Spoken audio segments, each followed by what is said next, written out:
This is Stanley bringing you the sound doctrine of the Bible. Under God, I conducted Sound Doctrine Seminars in 1997, 2007, and 2012. The talks of these seminars are now made available to you in segments of 10 to 15 minutes each. They are for your enlightenment and edification. We continue from what we saw in the previous segment.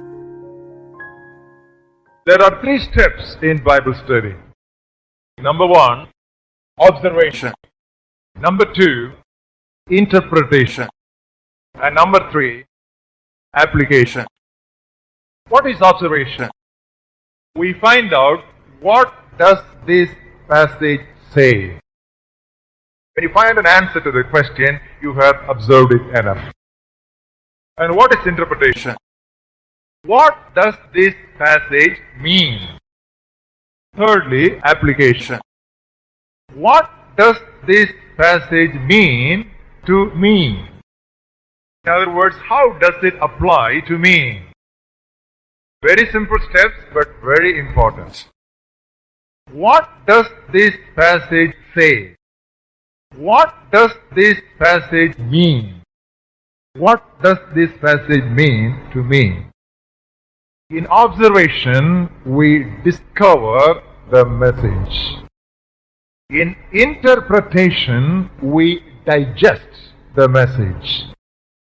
In application, we demonstrate the message. One is the discovery of the message. The other is the digestion of the message. And the third is the demonstration of the message.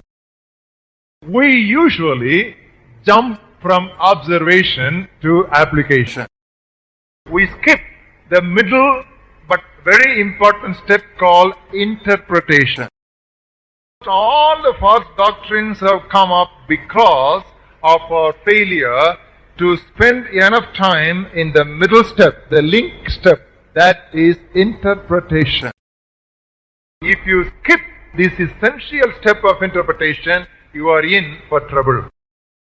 This step of interpretation is called by Paul as rightly dividing the word of truth.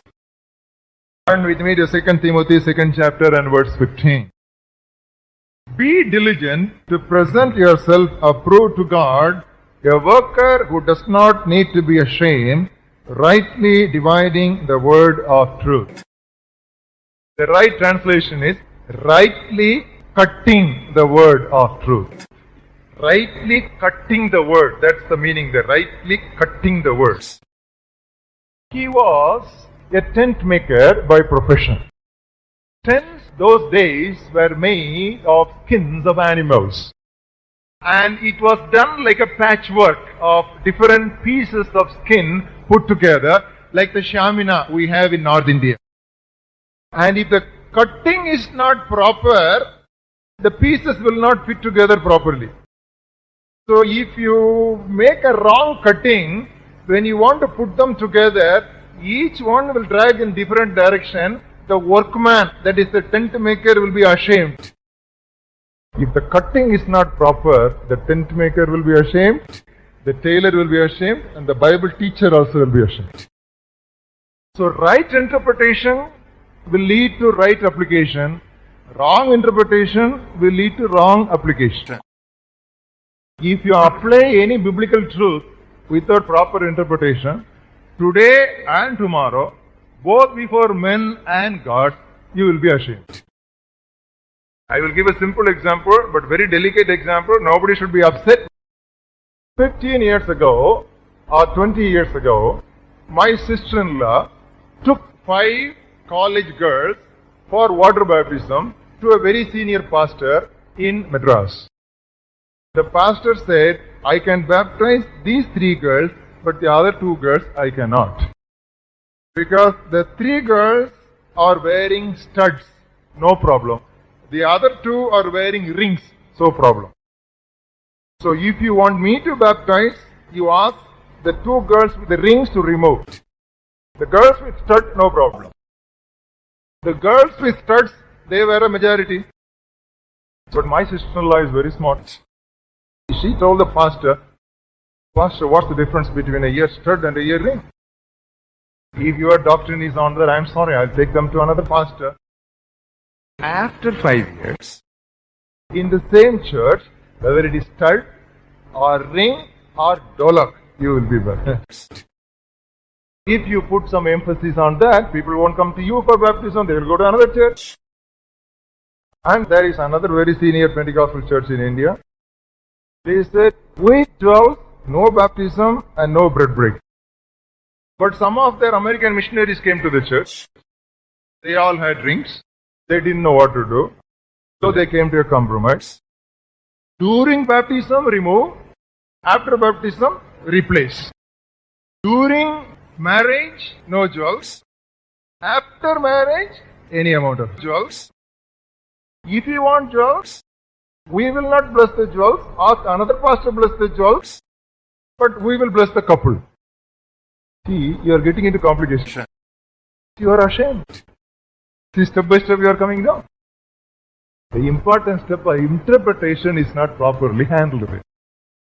Not only this, 101 doctrines that we are practicing, wherever the interpretation is not proper, it shall be shaken. Now, what are we trying to say here? Interpretation is the most important step before studying the Bible and applying the Bible. Otherwise, we will be put to shame not only before God, but also before man. Having said all that, is interpretation so easy? Very difficult. Because the Bible is a very ancient book. First book of the Old Testament was written 1400 years before Christ. And if we accept book of Revelation as the last book of the New Testament, that was written 90 years after Christ. Now, if you add the 2000 years in between for these two figures, some of the books in the Bible were written 3400 years ago, and the latest book was written 1900 years ago.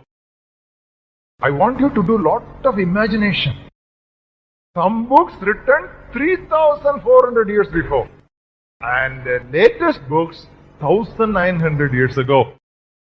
On the average, between the readers and the time of writing, there are at least 3 millennia of span. 3000 years is not a small period. Books written 100 years ago, some of the language you cannot read. Now we have a book in our hand which is on the average 3000 years old.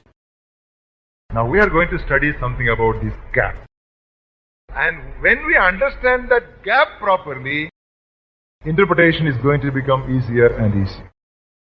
There are at least 6 gaps we can think of between the time the Bible was written and the time which the Bible is studied now. We'll continue our study in the next segment. God bless you.